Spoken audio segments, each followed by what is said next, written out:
Yeah, Gans na Burj Khalifa na benta Jonti.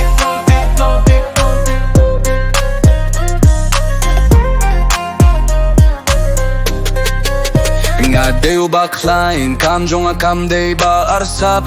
Kajingiyad yonga kabashar kay kum kalyer Ngat mu bantaw kapırtey ba tümay Banj na Burj Khalifa na benta Jongpi Burj Khalifa gansh na da kajingiyad Kajing post new jonga bantun shaya kajingiyad Galabang tao Dakamon kabadon Bapun shloria pe banjo Pya kari jong pe baro shilintar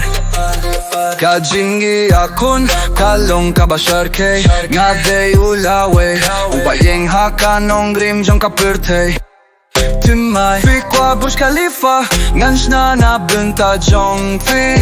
Daka borjonga Ngade usamla batbit Ayon terwaikier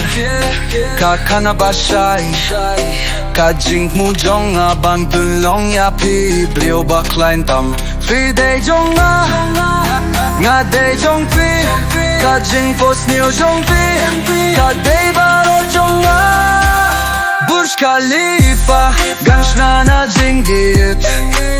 Kajing pos niyo jonga Bantun shaya kajingge Ngalaban tao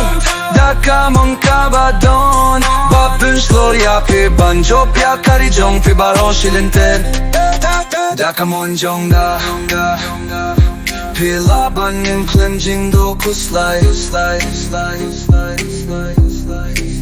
Burj Khalifa Kaditang kabastang Kajing pos niyo yonga Kan pulong ya kajing job babyang